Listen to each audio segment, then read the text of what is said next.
There are only 20 cities in Indiana whose population, according to the 1980 census, is greater than the combined enrollment of Ball State students, plus the faculty and the staff on campus.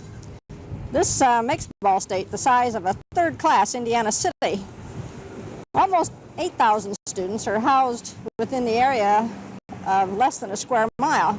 This is a highly concentrated, population-dense area by any city's standards. Roughly 90% of Ball State students are Hoosiers, and the rest come from the neighboring states of Ohio and Michigan, Illinois, Kentucky, as well as some 20 other states and 50 foreign countries. Most of these young people are hardworking and conscientious. They're highly motivated, and they're first-generation college students whose main goal is to complete their education and enter the professional job market. They're preparing to be architects, accountants, nurses, teachers, law enforcement officials, business and governmental leaders. I'm Marie Fraser, Director of Public Information Services. Our service was organized in 1961 and includes the News Bureau, the Photo Service, and other aspects of campus public relations. Daily, we tell the story of our students and a very talented and capable faculty. Now here's Jim Nickerson, Coordinator of Radio and TV News, who will tell you the rest of the story about Public Information Services, the staff, and its activities. Ball State has had a news bureau since 1925, founded by the late Charlie B. DeMott. The News Bureau has changed greatly since those early days when convocations, commencements, and co-eds, pledging sororities, made up the bulk of the news each year. Today, news about Ball State University is sent out all over the world to leading English-speaking newspapers, magazines, and news services through their representatives in New York or Washington, D.C., or to agencies such as U.S. Information Services for translation into another language, the language of a student's home country, the BBC in Britain, the Greek National Radio, and the Voice of America have used news released by us. On a day-to-day basis, we deal with the good news and the bad. It's all part of covering a large community such as Ball State. What's the source of our news? Where do we get our news tips? Every Monday morning, the Public Information Services news staff meets to plan the week's work. That is, all the news that can be anticipated, such as covering conferences, lectures, plays, and scheduled events. Some news can't be anticipated, such as this fire which did over $200,000 damage to the Teachers College building. It's not the kind of news that's an everyday occurrence on a campus. This story of arson and the arrest and conviction of a student attracted statewide attention. Public Information Services staff kept news media informed about the latest developments in this costly fire for many months. It's the kind of story that keeps us on the phone, talking to wire services, radio stations, and other media at odd hours of the night and weekends. Many of our news stories are pegged to current or upcoming news events of state, national, or international importance. The future of trains in America is very much in the news these days, but so is the preservation and restoration of some of Indiana's historic depots. Feature writer Florence Yeager recently completed a story about landscape architecture professor Francis Parker's study of historic depots in Hoosierland. This story was the cover and a two-page spread in the Indianapolis Star magazine, and has also been featured in large circulation railroad magazines. A story such as Florence's on historic depots also may be a good piece for television. Assistant Director of the News Bureau, Linda Crosley, scripts our TV segments, which are coordinated by Jim Nickerson, our radio TV newsman. All of the News Bureau staff wear several hats. Linda Crosley is interested in business. Therefore, the College of Business is part of her beat. One of the most active colleges on campus, and one that is certainly attuned to national economic conditions and their implications to Indiana, the College of Business is always an ideal source for news stories. The arts play an important role on a university campus, and the fine arts staff writer, Karen Hendrickson, is the specialist who covers the art scene, as well as music and the theater. Karen interviews faculty, students, or judges of art exhibits as part of her news gathering for stories and photos that she sends to the media. While there has been a surplus of teachers, education writer Dorothea Bump finds that picture may be changing as she interviews Teachers College Dean Ted Drake. Teacher shortage? Is there going to be one? Right now, the teacher shortage is spotty. It's spotty from two perspectives at least. One, geographical, and the other, it's spotty in terms of the kinds of teaching areas in which we have some teacher shortages now. For instance? Well, for instance, right now in this particular state, we have a developing shortage of English teachers. We have already documented the shortages in certain areas such as mathematics, industrial arts, and many areas like this that the state is already issuing temporary kinds of certification.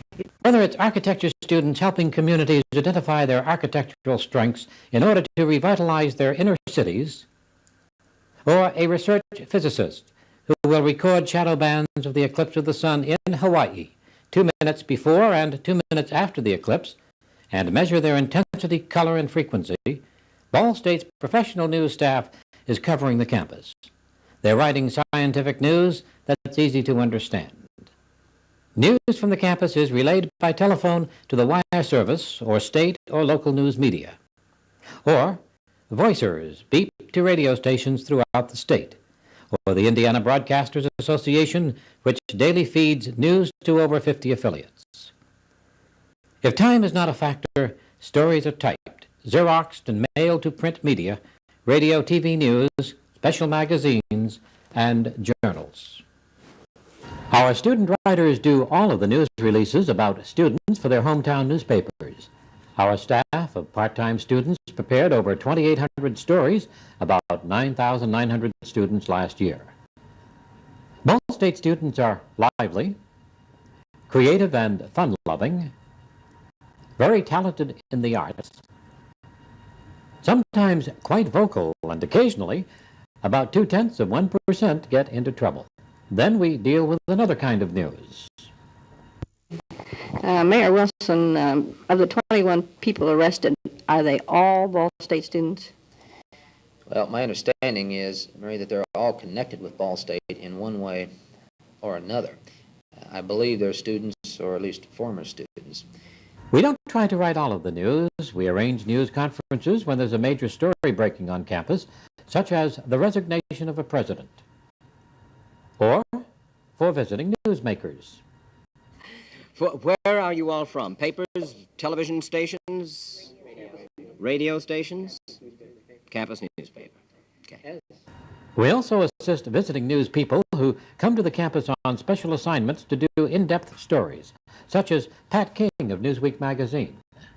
Pat King, what kind of a story about Ball State did you get for Newsweek magazine? I hope I got a good one. I think I got a good one. I hope my editors agree. Oh, I do too. Now, you've been here for 3 days. You've done a lot of listening, a lot of talk, asking a lot of questions. After this length of time, what do you think about teacher education at Ball State?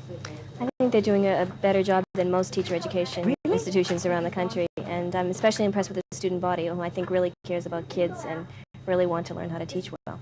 Whether they come by commercial airline or land their helicopters on the West Campus, our staff is prepared to help visiting news people when they come to campus. And we can make available the services of one of our veteran news photographers, such as Ed Self. While news has first preference for the photographer's time, anyone on campus can schedule photo work with Lynn Fosnaugh, Public Information Services photo clerk. Wanda Miller, clerk in the photo lab, helps us keep track of the photographer's assignments, identify photos, and keep our thousands of negatives filed. While in the darkroom, photo technician Mary Pomeroy prints hundreds of photos for news media, for campus brochures, for faculty passports, for more than 20,000 photos taken each year. All negatives are on file because today's photos become part of Ball State's history tomorrow. If a newspaper needs a photograph of a professor or an administrator, Public Information Services can supply it. along with biographical information about Ball State people, or information from our voluminous files of news stories and clippings. Dot Langdon, our receptionist, clips and keeps our files. While 16mm sound on film work is becoming a thing of the past, photographer Ed Self films the Ball State football games each fall for sports information and the athletic staff. But the video camera has become as much a part of our working equipment as the still camera or the typewriter. Ron Partain, manager of photo service, is called on to film for Indianapolis stations, visiting celebrities such as folk singer Burl Ives, or guests on Jim Nickerson's weekly Second Look show on WIPB-TV, the Ball State, Eastern Indiana public broadcast station. Some of the talent who are Jim's guests on his weekly TV show are filmed by Ball State's video cameramen for later airing on TV, while some live shows originate from the WIPB-TV studios. Some he remembers better than others. And Red, we've marveled at the way you associate with people and how much of yourself that you give. Well, I get a kick out of meeting people, number one. It's part of my life. It always has been. You asked me earlier about why you were so friendly with people and things. Well, when I was a little boy, my mother told me that man was made in God's image, and I've never met God, and the next guy just might be him. That's a great philosophy. Yeah. Speaking of philosophy, we mentioned following a news conference you held recently that you would make a great philosopher, and actually you are. You have a fine philosophy about people and about your trade. Well, I don't know if I could be a philosopher or not. I know I don't take life seriously because you're not going to get out of it alive. I know that. This is Jim Nickerson, your narrator for Behind the News Scene at Ball State.